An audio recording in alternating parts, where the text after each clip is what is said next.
Oui, alors tout est dans un cadre précis. D'accord.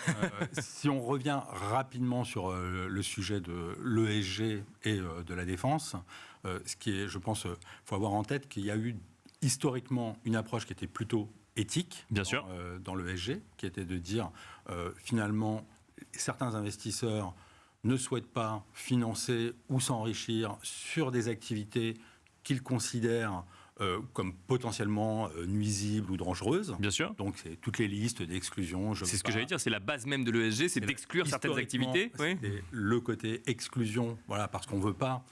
c'est pas dans la logique d'exclusion, ce qui est important de comprendre, c'est que c'est pas, il faut rayer ces activités du monde. C'était des investisseurs qui disaient, moi, mon investissement, mon enrichissement personnel ne doit pas être corrélé avec une augmentation de la consommation d'alcool, une augmentation de consommation de tabac, une explosion des guerres dans le monde. Voilà. Donc il y avait une position éthique qui était de dire, c'est mon argent, et donc mon argent, je ne souhaite pas qu'il aille sur ce type d'activité. Bien sûr. Ce qui s'est passé avec les enjeux de développement durable et la finance du développement récente a été de renverser la problématique et de dire, plutôt que de se poser la question qu'est-ce qu'on veut exclure, on va se poser la question de quelles sont les préférences. Quelles sont nos préférences et vers quoi on voudrait que ça aille. Alors vous pouvez me dire que c'est un peu de la dialectique, parce qu'une fois qu'on a fini de dire ce qu'on ne veut pas faire... on va vers ce qu'on préfère. Oui, bien sûr. Mais pas complètement quand même. D'accord. Les fonds, article 9, etc. C'est-à-dire faire des vrais choix de préférence. Pas juste dire on élimine quelque chose, mais vers quoi on veut aller. D'accord. Et donc les choix de préférence qui a été vraiment la position de Mirova depuis l'origine, c'était de dire quelles sont les activités sur lesquelles on considère qu'il y a une valeur ajoutée environnementale et sociale.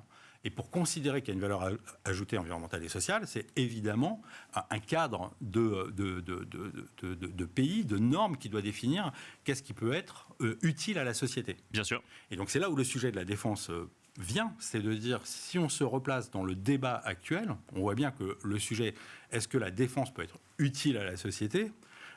La problématique auquel on a à faire face, on est dans un monde, qu'il faut le reconnaître, est en bouleversement majeur, pris en tenaille en géopolitique entre la Chine d'un côté, la Russie qui se désengage, et donc pour des investisseurs européens, se dire que les démocraties libérales étant attaquées, notre problématique de défense étant un enjeu majeur de souveraineté, on n'aura pas de souveraineté économique si on n'a pas de souveraineté de défense, on n'aura pas de souveraineté énergétique si on n'a pas de souveraineté de défense. Il faut se poser la question de dans quel cadre on pourrait tout à fait légitimement dire que des investisseurs européens se saisissent du sujet de la souveraineté européenne de défense pour en faire un enjeu auquel il faut répondre positivement.